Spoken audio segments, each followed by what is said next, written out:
Excuse me. What do you want now? Have you heard of a man called Marquet? Yes. He used to be known as the Mole of Montmartre.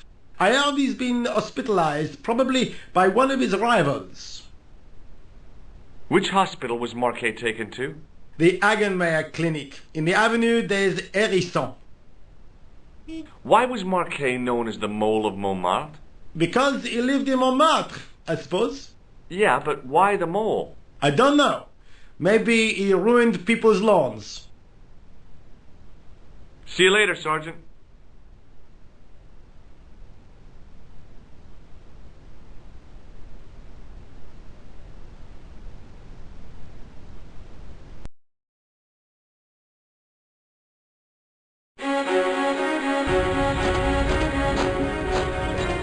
The old building managed to retain some of its original grandeur, but the modern additions look like a baseball cap on a statue of a medieval saint. There was no sign of the crew of the ambulance.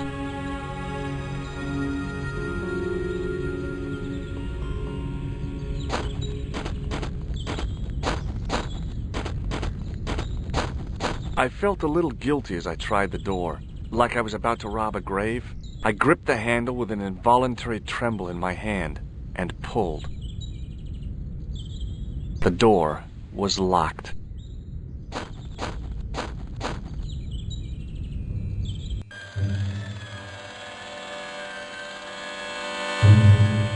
The young man's face was full of eagerness and enthusiasm. I figured he was fresh from college. The woman managed to look overworked and hassled, though she didn't appear to be doing anything.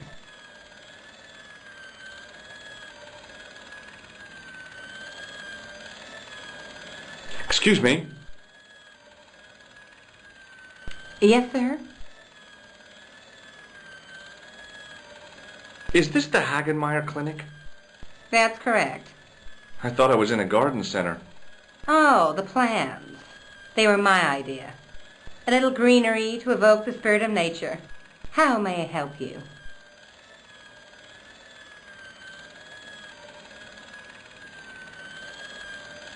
Has Marquet been visited by a man in a clown costume? Oh, no. You haven't seen a man in disguise? Well, there's Theodore the Bear. He comes every Thursday to entertain the children.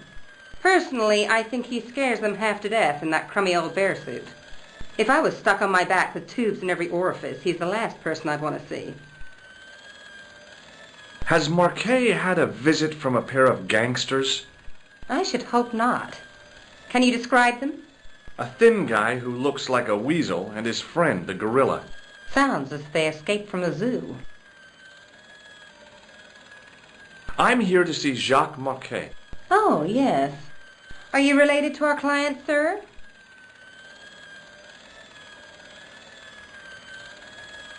No, I'm conducting a private investigation. Then I can't help you. Look at this ID pass. So you're Merlin. Marquet's been asking for you. For me? Yes. He was shouting your name when they brought him in here. Now, let me see. He was on ward B12, as I recall. Oh, he's being transferred to... Oh, dear. He's on ward J2. That's... Nurse Grendel's ward. What's so bad about Nurse Grendel? She runs that ward like a South American prison. Keeping a well-disciplined ward isn't a crime, is it? Well disciplined. In the discipline and punishment stakes, she'd whip the butt off the Marquis de Sade. Everything, I mean everything, is done to a strict routine. 6 o'clock alarm call, 6:10 bowel movements, and woe betide anyone who doesn't have a result. Those patients of hers are like Pavlova's dogs. She sounds like a real nightmare. And then some. If Nurse Grendel is that bad, how come the authorities tolerate her? She's like part of the furniture. Oh, you mean she's been here a long time? No. I mean, there's not a man in this clinic who hasn't sprawled out on her. I was beginning to get the picture. This woman was jealous, with a big green capital J. How do I find Nurse Grendel's ward? Down the corridor on the left, turn right at the senior consultant's washroom. Right again at the executive coffee lounge. Bear left past the administrator's sauna, and turn left at the end. That's J2. And good luck. I'd like to shake you by the hand. Don't be fresh, young man. Thanks for your help, ma'am. You're welcome. The guy seemed to be practicing his air of authority. Today, he was working on his withering stare.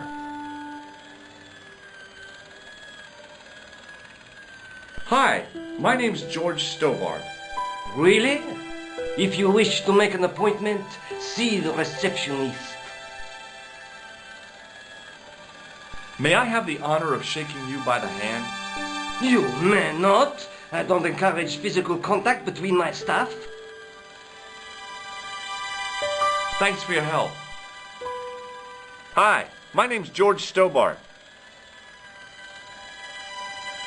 Pleased to meet you, sir. Call me George if you like. Are you sure? Yeah, that's my name.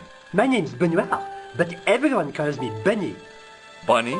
That's right. I used to have this cute habit when I was a kid. Keep it to yourself, Benoit. Do you know anything about a patient named Marquet? No, sir, I don't know much about any of the patients. I've never met a doctor who admits that he's only human. I'm only a trainee, sir. I'm sure I'll get the hang of things. Do you know the nurse on Ward J2? No, monsieur.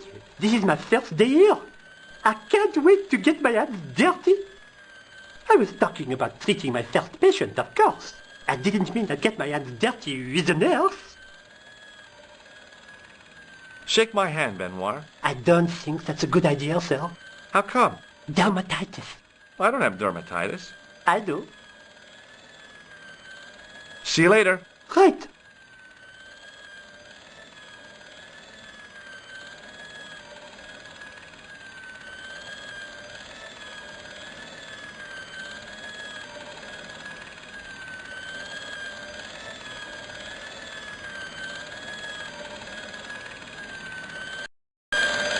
As I turned the corner, I saw the source of the hellish noise which echoed through the corridors. It was an industrial polishing machine with an odd-looking guy in tow.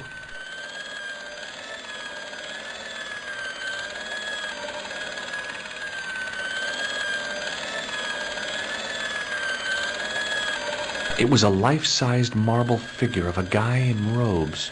The sculptor had tried to give him a look of paternal authority and concern. To my mind, he looked just plain constipated. There was no way I could improve on the sculpture with the janitor watching me. I guess the water cooler was for the use of people lost in the corridors.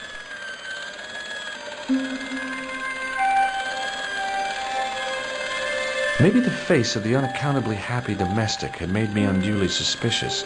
I mean, I knew it was only my imagination, but the water tasted, well, peculiar.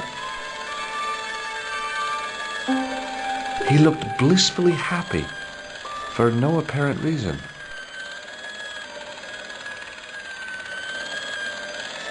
Hello. What's that? I said hello. Oh, hiya. I'd like to talk to you for a minute. That's what I thought you said. Don't look so down in the mouth. No matter how bad things seem, I never let life get on top of me. Oh, yeah? What's your secret? Why, it's easy.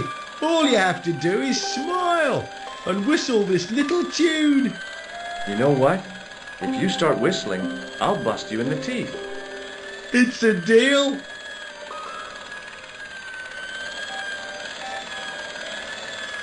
Do you know a nurse called Grendel? Sure I do. Is she on duty today? Yeah, end of the corridor, Ward J2. Have you seen any unsavory characters lurking about in the corridors? No, sir, I haven't. But I've got nothing to worry about. What's that, Mr. Shiny? You'd take good care of the rascals, I'll bet you would. With a friend like him, I've no fear of oppressors. It must be a great comfort. He is. Would Mr. Shiny be your polishing machine by any chance? Please, don't call him that. He's more of a friend than a machine. I've had Mr. Shiny for 3 years, and he's never let me down once. How come you got so attached to a polishing machine? I asked you not to call him that. He's got a name, you know. Yeah, Mr. Shiny. It's just that... You think it's odd, don't you? No, I don't mind. The rest of the staff think I'm twisted. I heard them snorking behind my back when I gave Mr. Shiny his weekly pull-through. Whatever you got with this metal mop-foot is probably a fine and noble thing. It is? Say, it's not every day I meet someone as crazy as me. Do you know where I'd find a patient called Marquet? No, I'm not allowed on the wards with Mr. Shiny. Would you like to shake my hand? Not until I've washed, if you don't mind, sir. You can pick up all kinds of things in a hospital. Like nurses, right? No, sir. Bugs and germs. And fungal infections. See you later. Yeah, take care now.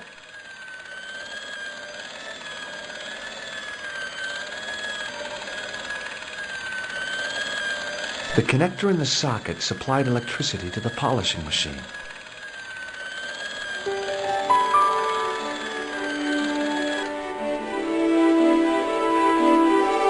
As I tugged the plug out of the socket, the polishing machine coughed, spluttered, and died. Mr. Shiny, what's wrong, pal?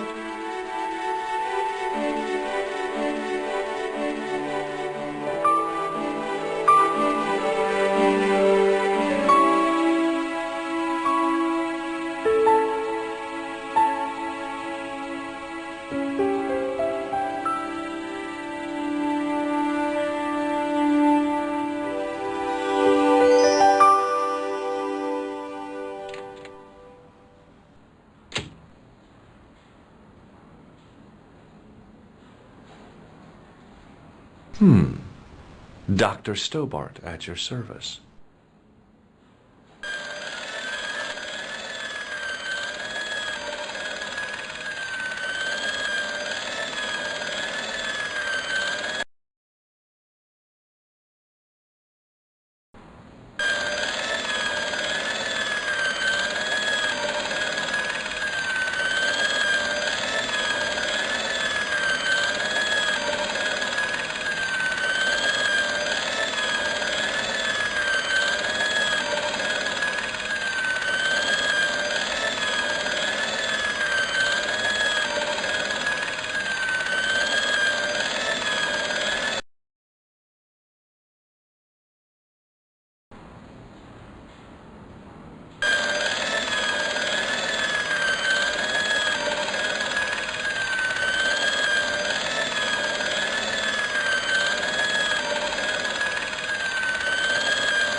Hey, Benoit!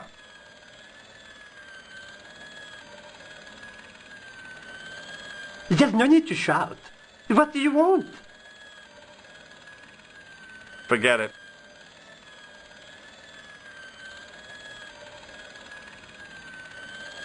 Excuse me, sir. You must be the new boy. Yeah, I must be. Well, stop wandering about and make yourself useful. Bernie, come here, boy. This is Benoit, my nephew. Can I trust you to look after him? Do your own babysitting, Gramps. Who do you think you are, anyhow? I am Felix Hagenmeyer. And May I say what an honor it is to meet you in person, sir. You are on my medical wall of fame. Right up there with Pasteur and Leary.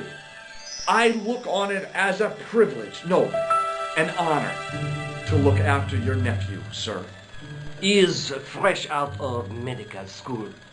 It will open his eyes to see a real doctor on the job. I'll bet. Show him around. Let him see some real suffering.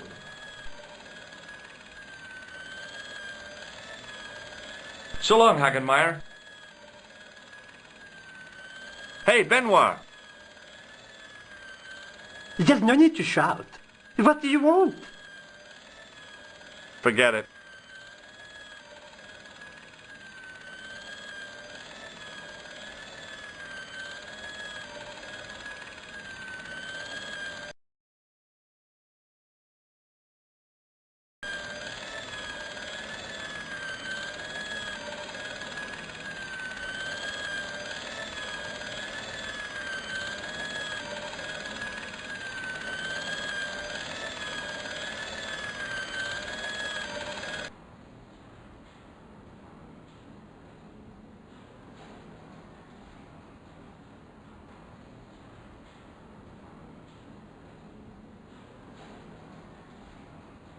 Good afternoon, Doctor. Oh, hi. Is this Ward J2? Yes, sir. The patients are ready for your inspection, Doctor. Thank you, nurse. Well, who's first? Monsieur Croquet in bed 2. What's his problem? He's been complaining of loss of consciousness. You'll need this, Doctor.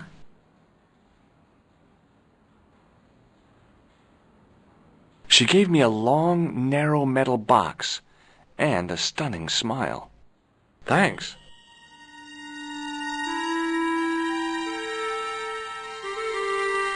Hi, I'm Dr. Stobart.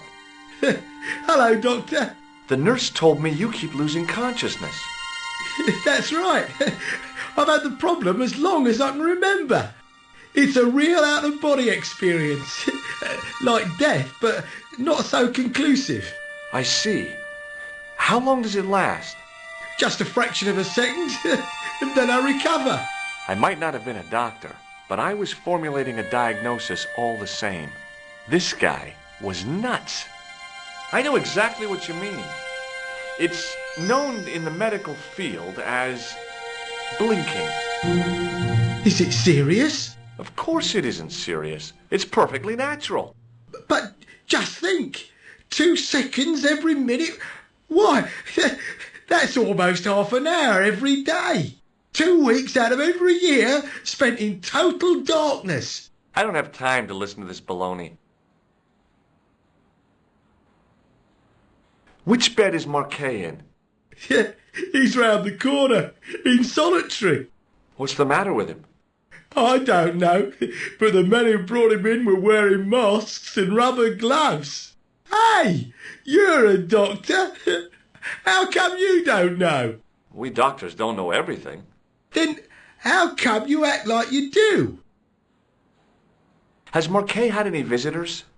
Nah, neither have I. That's the worst thing about being in hospital.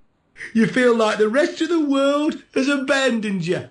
Well, you know how it is. Life goes on. Thanks for those comforting words. Well, goodbye and good luck. Thanks, Doc. The guy was sick. His face was the same shade of gray as the pillow beneath his head. I wondered whether I ought to call the nurse. Maybe check him out for breathing. Now, I was no doctor, but this guy looked dead to me.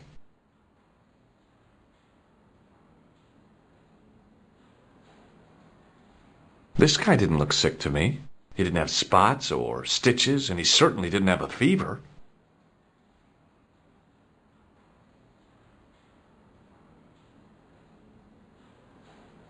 Hello? Anybody home? Who are you?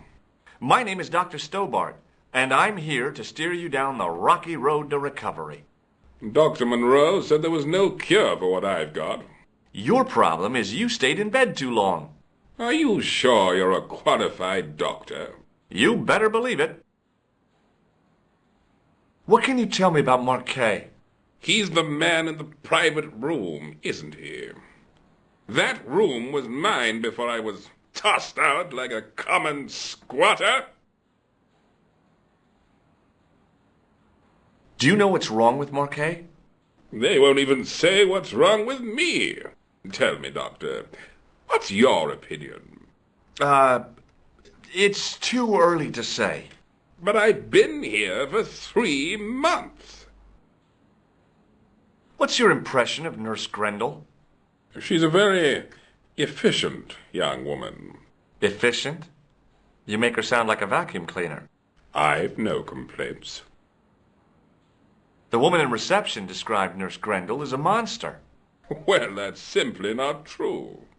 She's quite strict, but that's her job, isn't it?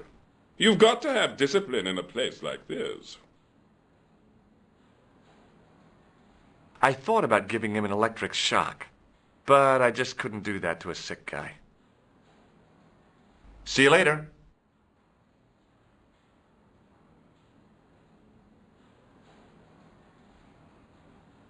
The nurse was stunningly beautiful. The guys on this ward sure were lucky to be in her care. Hey, Benoit! Yes, sir? Forget it.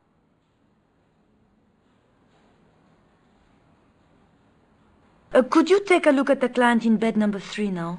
His name is Eric Sopmarsh. What's his problem? He's delirious. He just now came out of theater. He's recovering from major surgery. I'll have him up and about before you can say, Lazarus, get out of your bed and walk.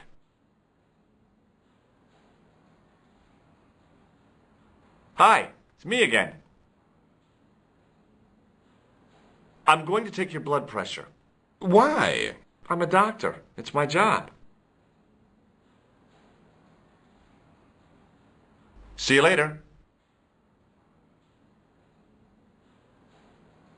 Hi, it's me again. I'm going to take your... Why? I'm a doctor. See you later.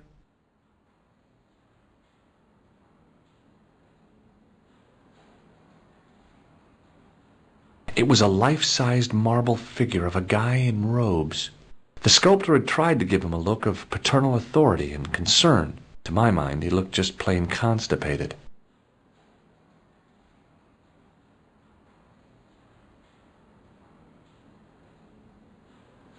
Doctor, What is it? you haven't taken my blood pressure.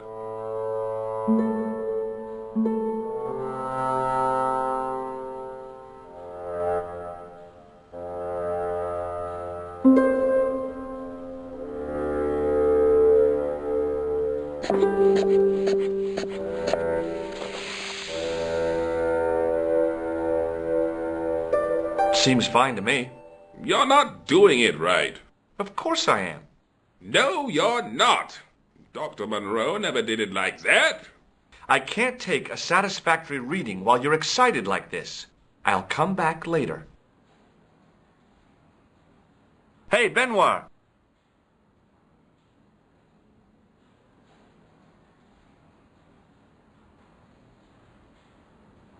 Yes, sir? Here, take this pressure gauge. Thank you, sir. What do you want me to do with it? Well, keep it safe until I think of something. Are you ready with that pressure gauge? Primed and ready to pump, sir. What do you want me to do with it?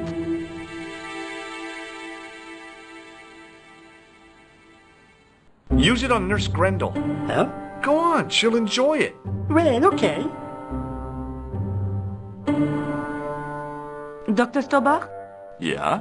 I would appreciate it if you saved your jokes for the intern's restroom. This is a hospital ward, not a cabaret. Oh, lighten up. I heard that. Any more nonsense and I shall report you to Dr. Hagenmeyer. Hey, Benoit!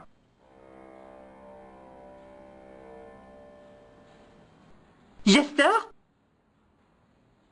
Do you still have that gauge I gave you? Ah, yes. What do you want me to do with it? Use it on Eric Sopmarsh. Okay.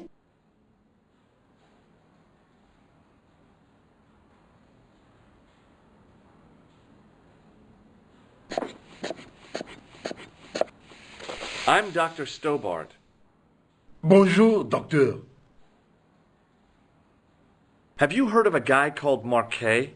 He's in quarantine, doc, right behind this here door. Marquet is just the man I wanted to see. I wouldn't go in there if I was you. He has anthrax. I have to visit my patient. What for? Routine. I have to check he's still breathing. What if he's not? I'll sign the certificate and register his bed as vacant. That's a cold and distant attitude to death. Well, I've been institutionalized to the point of godlike aloofness. The white coat suits you. Thanks. Have you seen any suspicious characters on the ward? Yeah, I have. A gorilla and a weasel? No, this was a tatty old bear. How's the bear acting suspiciously? Well, he was wearing a homburg. Is that against the law? No, but it's pretty weird for a bear. Don't you think it's possible that the bear was a man in disguise? Well, obviously, I'm not completely stupid. But who would go to the bother of disguising himself as a bear? It's not as if he'd blend in with the surroundings. I checked with base to see if any bears had been reported missing from the zoo or a traveling circus. They told me to sit tight until reinforcements arrive. I guess they're right. I'd be stupid to tackle a bear single-handed. Would you like to shake hands? What for? As a gesture of goodwill. On reflection, no. Catch you later, officer. Au revoir, Doc. If you see that bear, kick him in the nuts.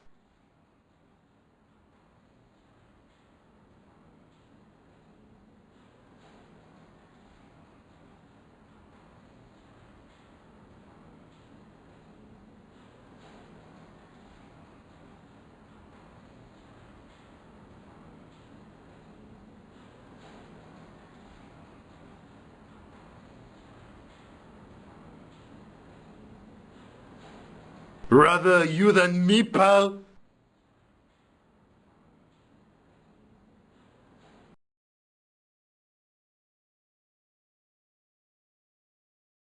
Marquet? Yes, I am Marquet. I've been expecting you. You have?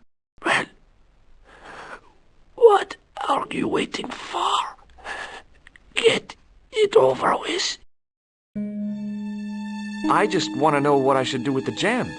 The Lahmar gem. Yeah, right here in my pocket. I thought you were one of the assassins. Not me. I never inhaled. So, you were sent in my place? Yeah. You could hardly make the trip to Ireland in your condition. What should I do with the gem? Deliver it to the Grand Master. Quickly tell him that I have found the tripod right here in Paris. What, you have it? Not yet, but it's being taken care of. I hired a couple of stooges with a flair for petty crime. Would that be Flap and Guido by any chance? You know them? We've met. What about the Hashashin? Is more likely to have followed Klausner. He'll stop at nothing to prevent the reforging of the sword. And that's bad, is it? As for Klausner. He has gone off to Syria on a wild goose chase. They have geese in Syria? He has a theory about the location of That's enough excitement for one day, Monsieur Marquet. What are you doing here? Talking to this patient, of course. Monsieur Marquet is my patient. If Herr Hagenmeyer was to hear that... Okay, I'm going. I'd learned all I could from Marquet anyhow.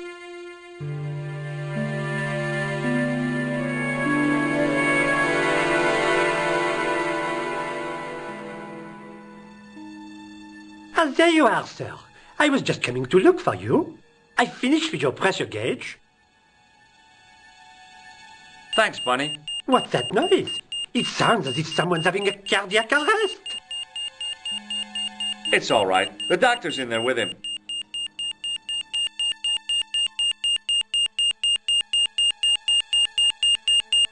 Are you sure he was a doctor? Oui, monsieur. He showed me his ID. It was Dr. Braille. There's no Dr. Braille working here. He's an imposter! The door's locked. Help me, officer.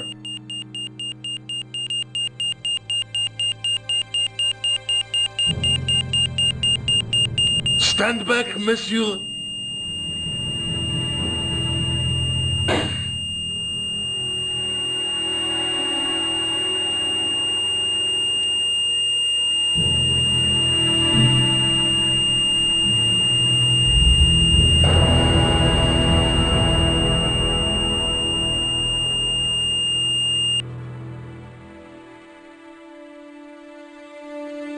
I found Jacques Marquet. Did he talk? Yeah, he talked. For the very last time. He's dead. Yeah, killed in cold blood by a bogus doctor. That's despicable. What kind of guy would pass himself off as a doctor and take advantage of a dying man? Was it Khan? No, I don't know who he was, but it certainly wasn't Khan. He got away, out the window. Have you ever heard of the Hashi Ashin? No. Marquet said that they were his biggest enemy. His biggest enemy was the bogus doctor. Don't remind me. That guy was evil. He had wild, staring eyes like a dead fish. I'll never trust a doctor again.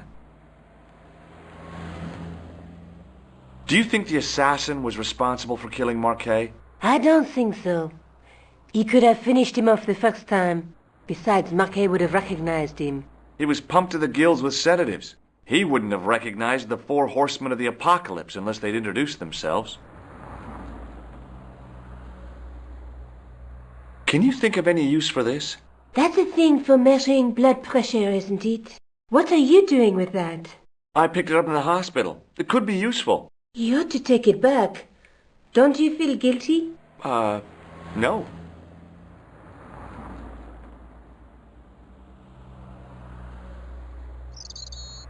Hey, Nico, shake hands with me.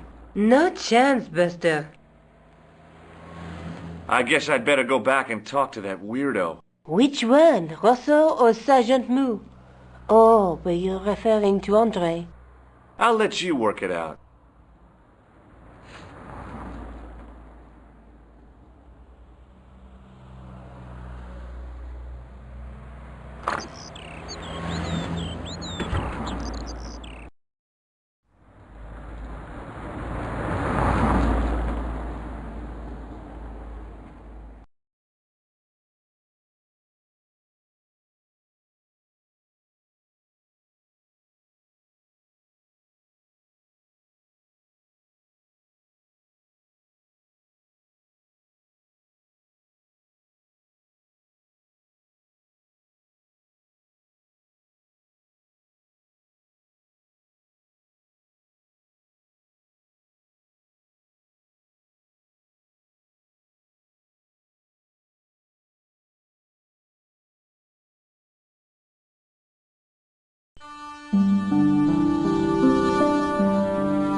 You have left it very late, monsieur.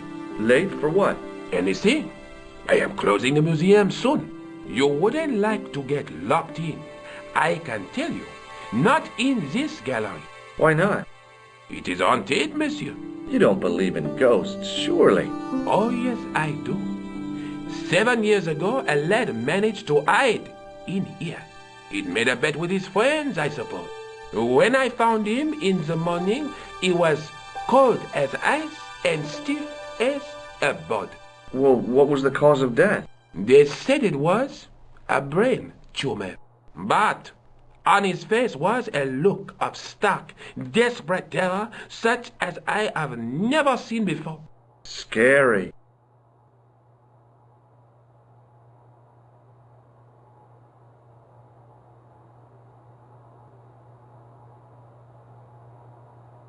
Forget it. He was a thin-faced, pallid guy with a questionable taste in outlandish clothes. My mother used to dress like that.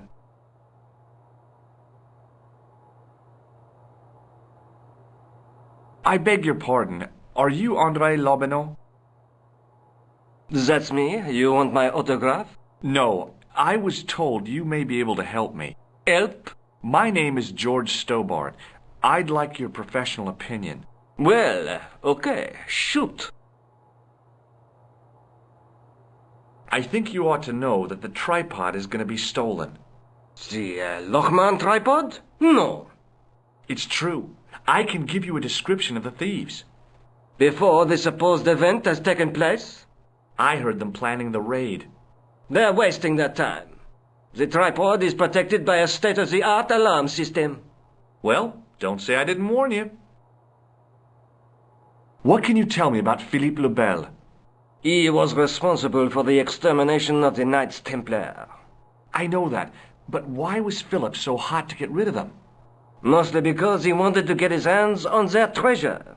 He had an enormous debt and a lifelong war with England to fund. The trouble was the Templars were a highly respected holy order. If the Templars were so powerful, how did this Philippe dude wipe them out? By underhanded, dishonorable means, of course. The Pope was Clement V, a Frenchman. French, huh? Handy for Philippe. Fate had nothing to do with it. He was Philippe's puppet, planted to further his political ambitions. Philippe wanted the wealth of the Templars and used Clement to get it. So what was Philippe's plan? What happened? Sealed orders were sent out all over France, not to be opened until the appointed day. That day was Friday, July 13th. That's the origin of our superstition regarding that date. At dawn, throughout the whole of France, the Templars were arrested. It was the biggest bust in the history of the world. What happened to the Templars after their arrest? Philippe was out for blood, so he handed the Templars over to the Inquisition. Not surprisingly, they confessed to a sensational and sordid list of blasphemies. Like what? Oh, the sort of things you read about in the gutter press. Devil worship, lewd sexual practices, spitting on the Holy Cross, that kind of thing. Well, that must have given their lawyers some headaches. Whether or not the accusations were true, this was not good publicity. Most of the charges were probably cooked up, but so were the Templars, literally. Hundreds of them were found guilty of heresy and flamed grilled at the stake. They died protesting their innocence. But surely Philippe had no proof of his charges against the Templars. A man will admit anything under torture. The Inquisition fabricated some nonsensical demon called Baphomet, and then suggested to their victims that this was what they worshipped. But they didn't have to agree. The records show a Templar coming to trial with both feet burnt off. Fragments of flesh and charred bone falling from the stumps. What would you not admit to stop such torment? So there was no truth at all in the Baphomet accusations? Not a shred. Almost every victim described the idol differently. No, Baphomet never existed outside the sick minds of the Inquisitors.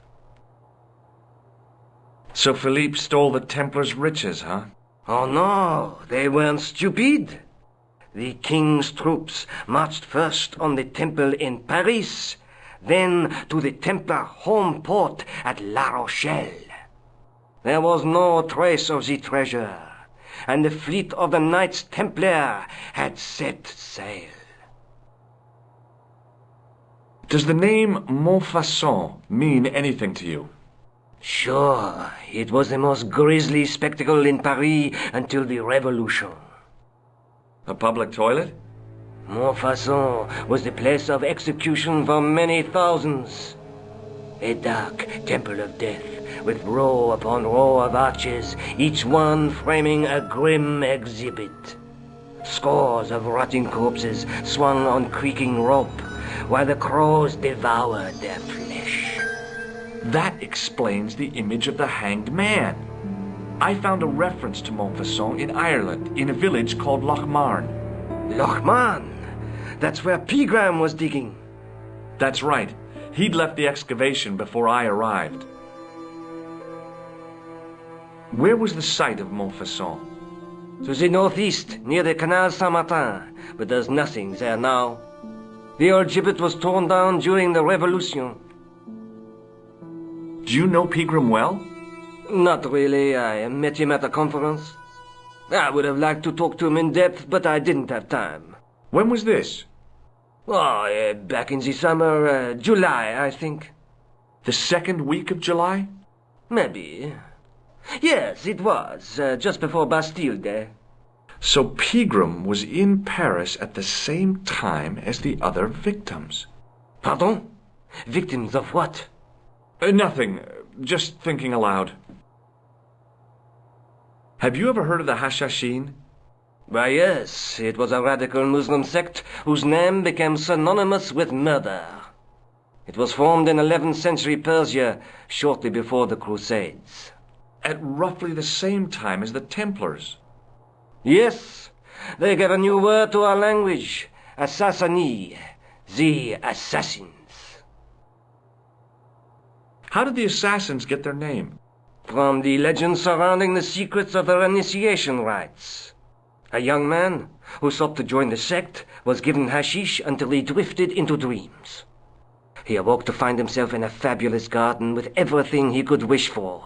The freshest water, the most delicious food, the choicest hash, and the most delectable women imaginable. Cool. Do you have the address? I haven't finished the story. There was a price to pay for this taste of paradise. Wouldn't you just know it? The young man would wake the next day to find himself back in the real world. He was told that he'd been given a glimpse of the heaven reserved for holy martyrs. A heaven he would enjoy for eternity if he was willing to join the Hashashin. How did the assassins operate? Well, as I explained, the new recruits would be only too willing to die for the cause.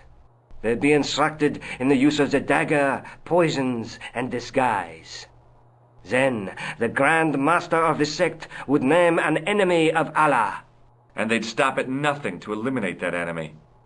You got it. They were fearless and deadly.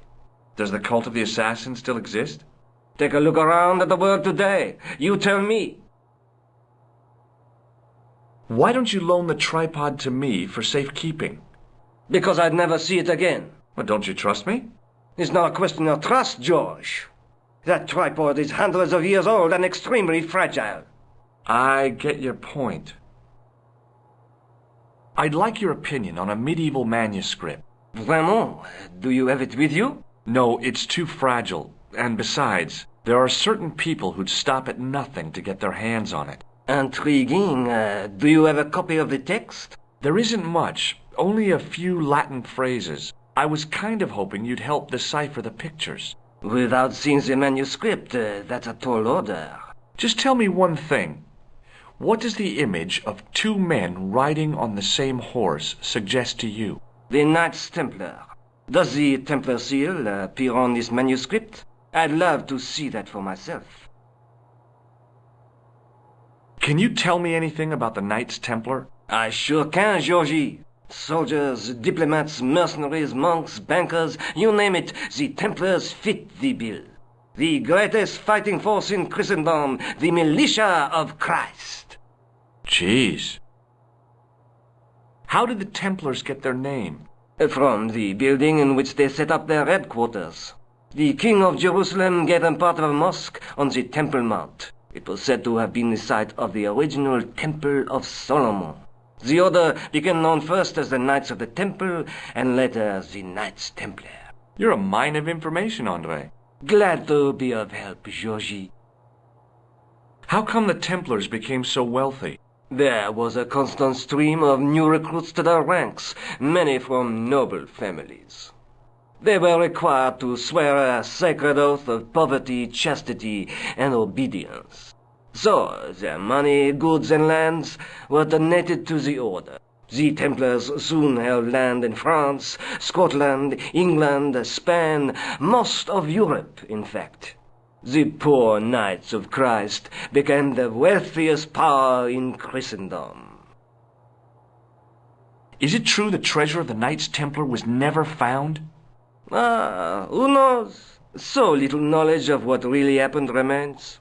Or, if it does, the truth has never been made public. What do you mean by that? The Templars have attained mythological status, like the King Arthur of the Britons. There are people even now who say the Templars still exist. Do you think that's likely? No, not for a minute. The manuscript is being looked after by a friend. In Paris? Yeah, not far from here, in fact. Well, just give me the address and I'll come round and take a look. I'm not so sure about that. Maybe I should check with her first. A female friend? Yeah, she's a woman. Maybe it was my imagination, but I noticed a predatory look in his eye. Suddenly, this friendly historian had turned into the big bad wolf. This friend, who has the manuscript? Oui, the anonymous girlfriend. She lives at 361 Rue Jarry. Ah, I know it well. I'll drop by. Just as soon as I can. I'd like to shake you by the hand, Andre. Not now, Georgie. Does this matchbook mean anything to you? Alamut is the name of the place where the Hashashin were based. Where is it? Somewhere in what used to be called Persia. I'm not too hot on modern geography, I'm afraid. The most recent map I have shows America as an English colony.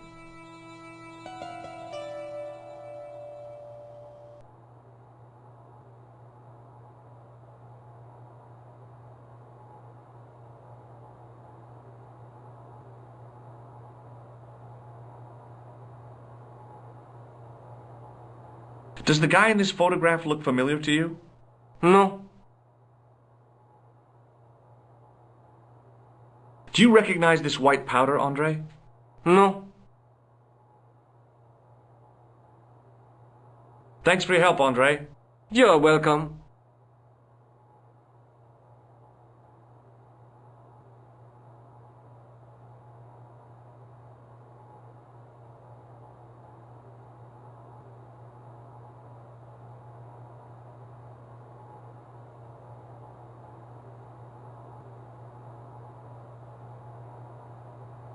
It was an ancient Egyptian sarcophagus with a beautifully painted effigy of its owner on the lid.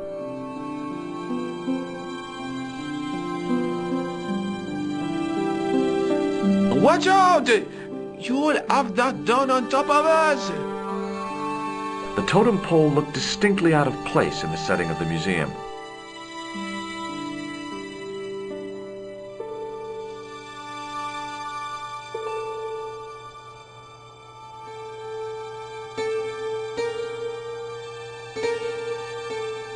It was a large brass urn.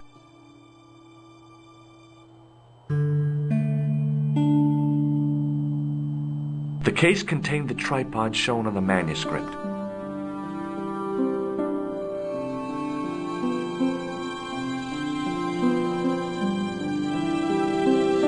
case contained some fragments of pottery. They looked to me like broken flower pots.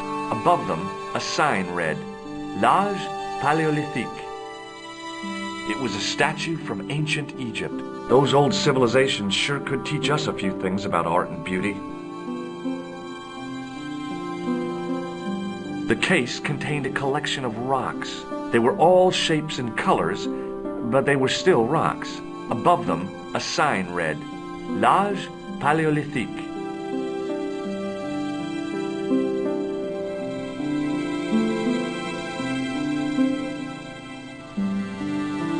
I tried to sneak my hand inside while the guard wasn't looking, but the case was locked. Hi, André. Hello, Georgie. What do you make of this? It's the biggest gemstone I've ever seen. Where did you get it? From Professor Pegram's messenger boy. Did Pegram find this on his dig? Yeah, the site where this was found was a Templar castle. Do you think it could be part of the Templar treasure? No, I shouldn't think so.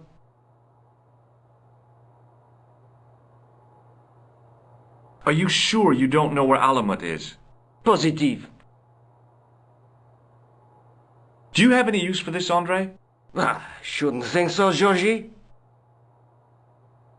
Thanks for your help, André. You're welcome.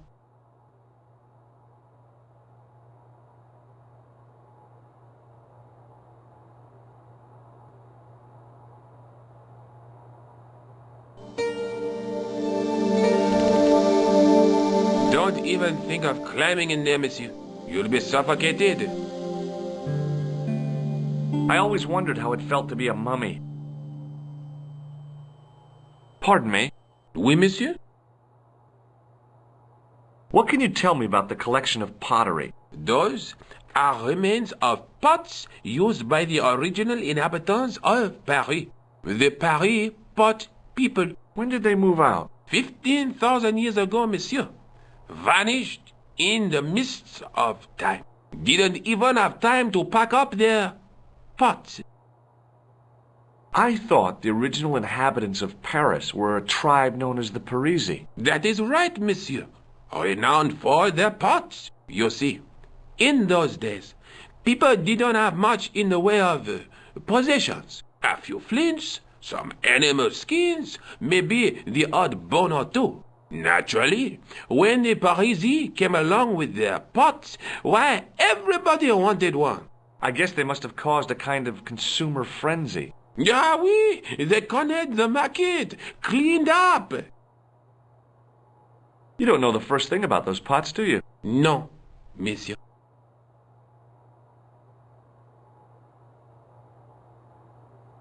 Does this apparatus mean anything to you? No, monsieur. Have you ever heard of the Club Alamut? Oh no, I don't frequent places like that. Thanks for your help.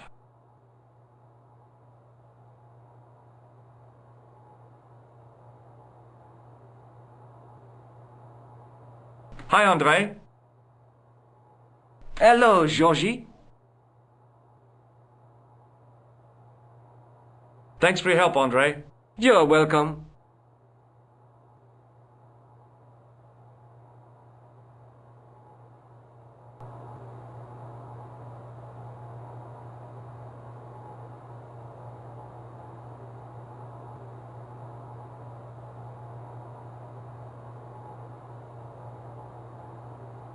The rod turned smoothly, and the window above me opened.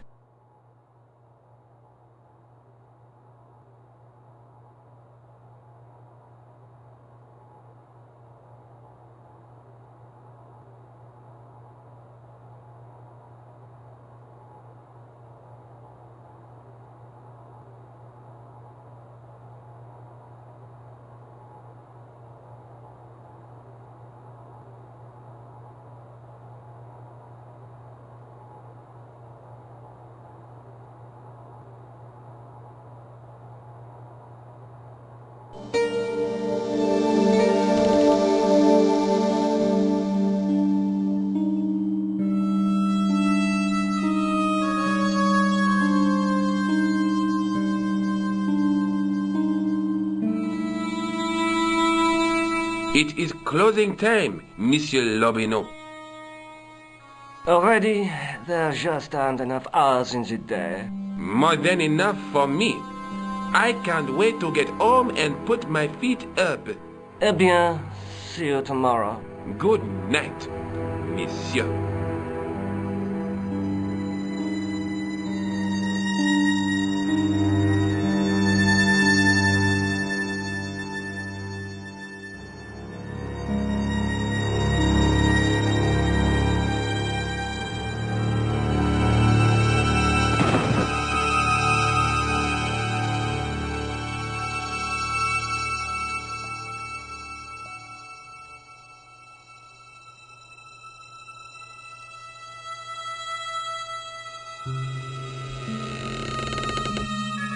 Hey, Guido! Look at this! Quit fooling around, you moron! Get your ass over here and bring that flashlight!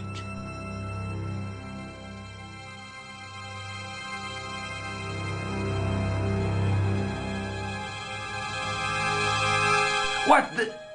Who's there? Let's get out of here!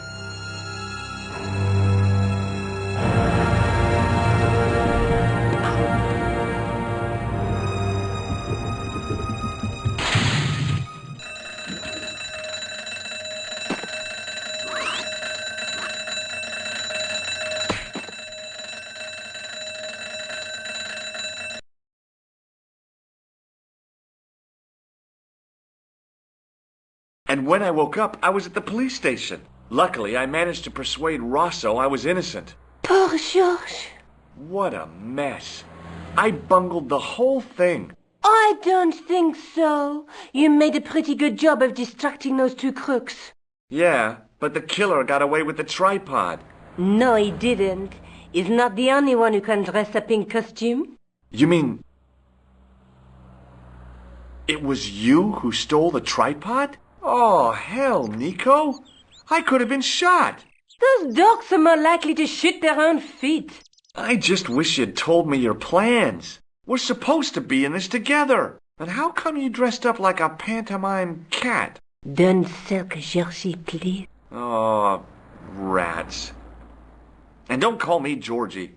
Oh, I really thought you'd be pleased. After all, we've got the tripod. Aren't you going to try putting the gem on the tripod? I guess so.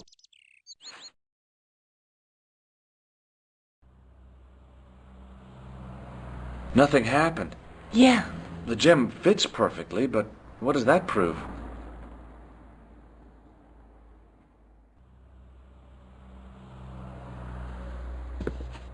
Maybe the tripod has to be in a certain location. There's nothing on the manuscript to indicate where, though, is there? Oh, by the way, I had a visit from André Lobineau. Oh, yeah. I hope you didn't mind me giving him your address. Not at all. It was lovely to see him again. He was over the moon when I showed him the manuscript. It's not often he gets that excited. He made a sketch of the knight's crest to take back to the museum. I believe he's identified the family who bear that crest. I sure hope so. Lobineau explained who the Hashashin were. Yeah? The cult of the assassins. Oh, boy! Have you found out any more about the Knights Templar? Yes, I have. The guy responsible for their downfall was Philippe IV, the King of France, otherwise known as Philippe le Bel. I've heard of him. Well, he is known to history as Philippe the Fair, but I doubt if the Templars called him that. I'm sure André will tell you all about him. What do you think the purpose of this tripod is? On the manuscript, the gem is shown mounted on top of it. So, we risked a criminal charge to steal a display stand? Don't ask me. Maybe it's intended to hold the gem in a specific position. Let's take another look at... That's the tripod we borrowed from the museum. That's the gem that Pegram found in Lochmarn. There's a woman looking at her reflection in a mirror, but the reflection has 3 hideous faces. The Night Scroll bears a phrase in Latin. Through my teachings, you will be enlightened. There's a guy working on a loom. There's a guy with a sword and a bull. Between them is a gem supported by a tripod.